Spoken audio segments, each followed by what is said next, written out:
Look,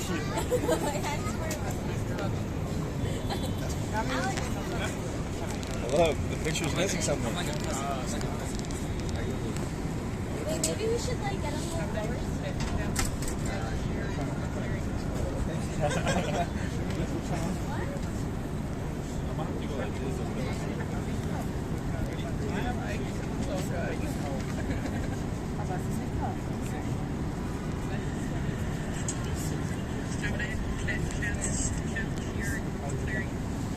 Ist es drauf? Da, schon wieder eine. Da, ja. Ist aber die drauf? Ja, aber die ist über kurz halt. Das musst du dann nochmal. 30 Stunden sind das.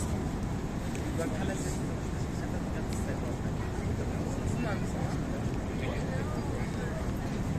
So what? Oh, yeah.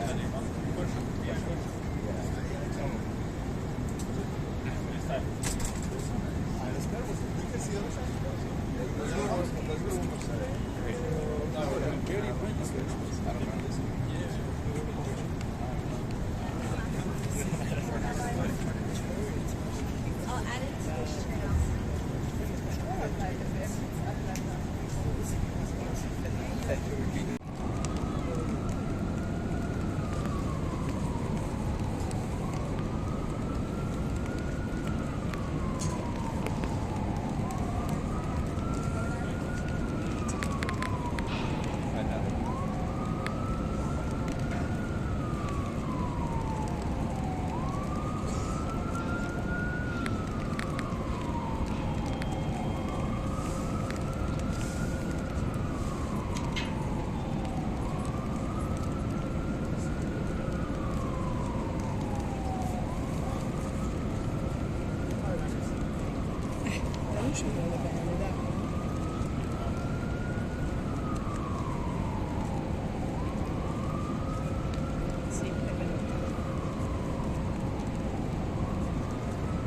Bello il fiume di sicuro.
All in one hand. That's one hand, you see.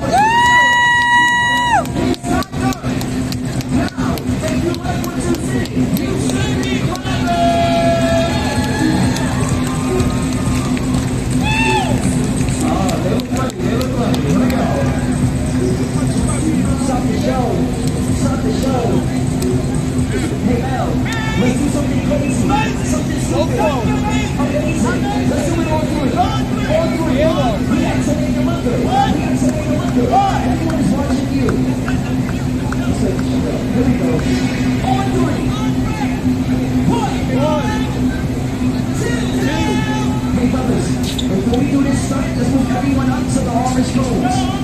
Guys, if you're sticking around, can you please step up to the orange cones? White people, it's okay. You can join us. It's okay. Here you go. Whoa.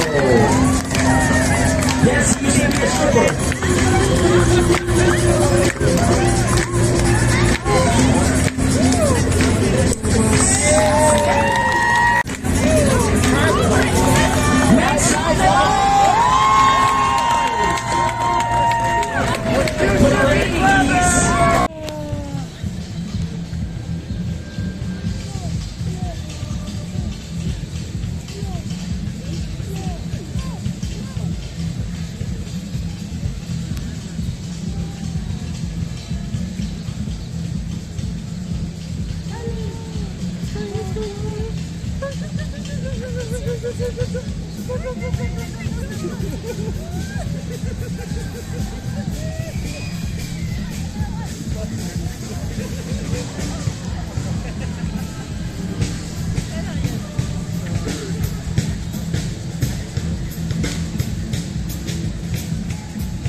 Aspetta che passo.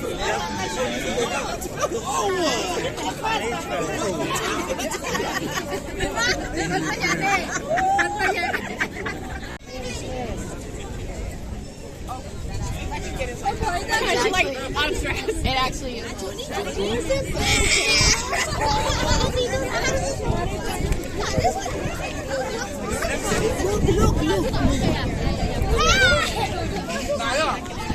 Was voted the ugliest Scottish river in New York City.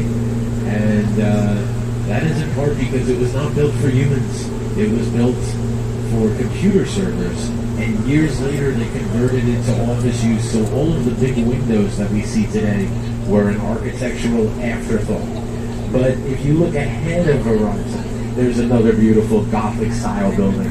So first you got the municipal building, and then up ahead, sort of looks like a cathedral. It was nicknamed the Cathedral of Commerce with the green triangular rooftop. That is the Woolworth Building. Woolworth was the tallest building in the world in 1913.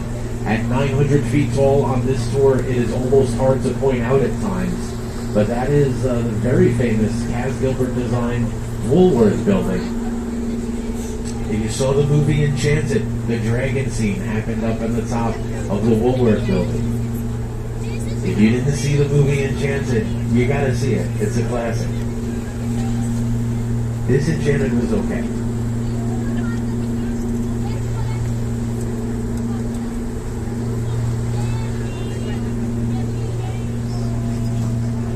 Now in front of the Woolworth Building, sort of behind the Brooklyn Bridge, almost the same color, there's a very modern looking residential building. It's about 70 stories tall, and you see the side of it is sort of a spiraled facade. I point that out because that is also designed by Frank Gehry, the same man who did the billowing sails design in Chelsea. That's his corporate offering. This one is residential building. When it first opened up, they used to market it on Mr. Gehry's name. They were calling it New York by Gehry to get people to check it out and buy the very, very luxurious apartments inside.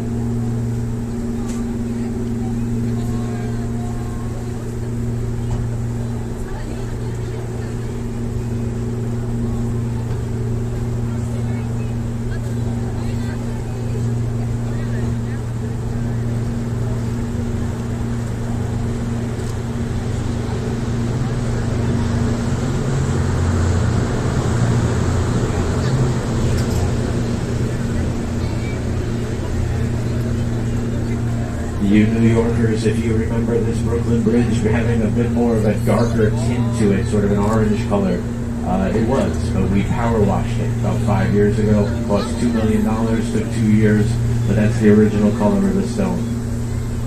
Pier 17 up ahead, shops and restaurants. It has been back for a very long time, but this is a newer building. The old Pier 17 was heavily damaged with flooding, with Hurricane Sandy in 2012. So they tore the old building down and built up this new one a few years ago. You can see there's a big stage on top of it. They do a summer concert series, started 2 weeks ago, is expected to continue for several months.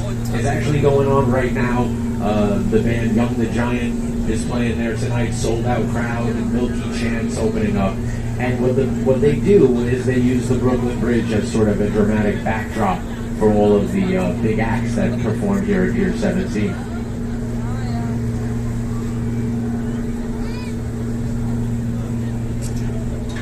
Pier 16, where you see the Ambrose Lightship and the Wavertree sailing ship. That's the South Street Seaport, and as part of the museum there, you can go aboard those boats every day. Those two ships don't sail, but they are part of the South Street Seaport Museum at Pier 16.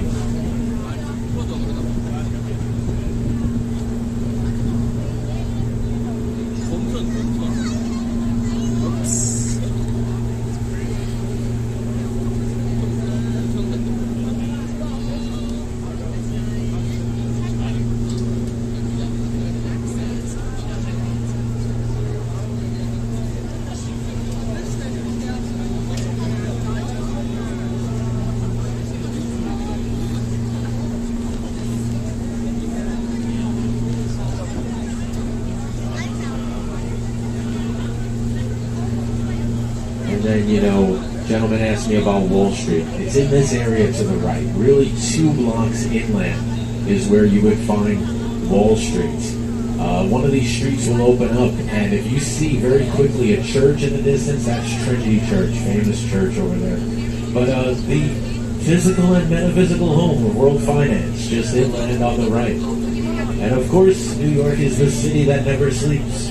But Wall Street, you know, if anywhere does, it's Wall Street. After 5 p.m. and on the weekends, this very busy area gets a lot quieter than it is. You see some fast commuter ferry boats here, just the 2 of them. But, you know, Monday through Friday, 9 to 5, you can see as many as 12 commuter boats over here at once. And that's...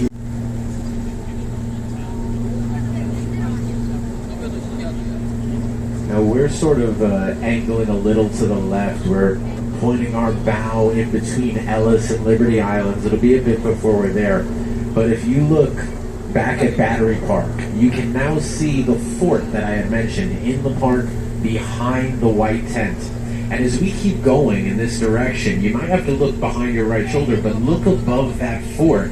And for a moment, you're going to see the vast open space where today the memorial site is, where the towers once were. You can get an idea for the size of it. And really, as we keep going for a moment, you'll also see One World Trade currently reflecting the sunlight, and it is going to fill in your view of that open space. You'll see the base, the pedestal it stands on, crown 7 points, which represent the 7 seas and the 7 continents. Those 7 points, they are meant to look like rays of light, like sunbeams, and her official title, given to her by Bartoli, is the Statue of Liberty Enlightening the World.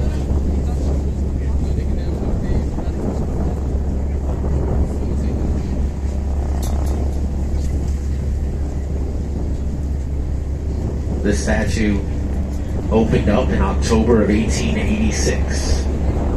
Although she did arrive here from France 2 years earlier in 214 boxes, crates. Some assembly was required. And it took 2 years to assemble the statue and to build the pedestal underneath her, because all of the money to do so was privately funded. There was no government money from either country. And so in that sense, she is truly a gift from the people of France to the people of America, not a gift from one government to another. During the 2 years of fundraising, the majority of the money was actually generated by school children who took a special interest in the project. The newspaper man, Joseph Pulitzer, he would publish your name in his newspaper if you donated as little as $1 to the cause. And of course, they had various auctions of many things to raise money, and it was actually for an auction that Emma Lazarus wrote her famous poem, a poem called The New Colossus, which is now when you visit the island, you see this poem on a big plaque when you first walk in. And many of you may have heard of it or heard the poem, but in particular the last stanza of the poem. At the end of the New Colossus, Emma Lazarus begins to write in the voice of the statue. And she says, "Give me your tired, your poor, your huddled masses yearning to breathe free. The wretched refuse of your teeming shores. Send these, the homeless, tempest-tossed to me. I lift my lamp beside the golden door." And the golden door was at that time a nickname for Ellis Island. The huddled masses yearning to breathe free. She meant that tremendous influx of immigration that at that time was just beginning to trickle into this great harbor.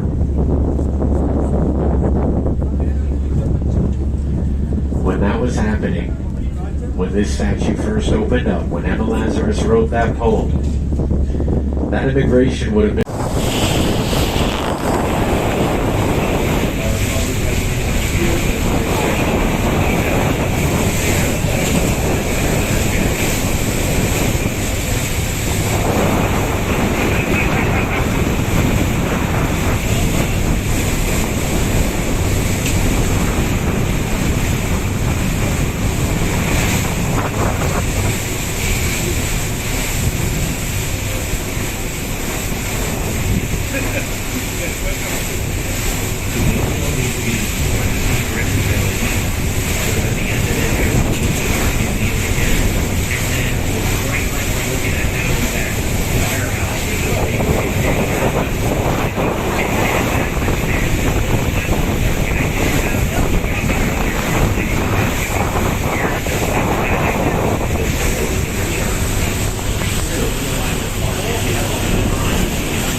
forte però, eh.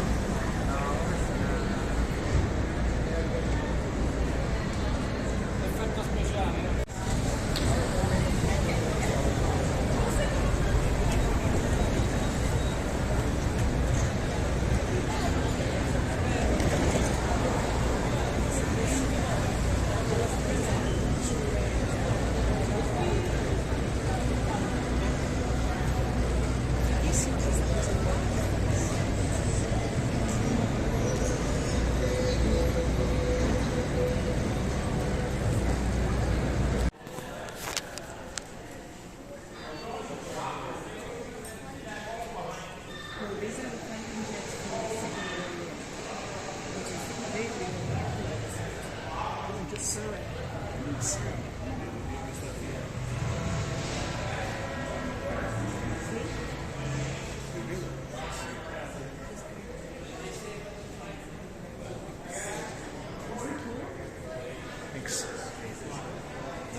Uy, se me está acabando los oídos.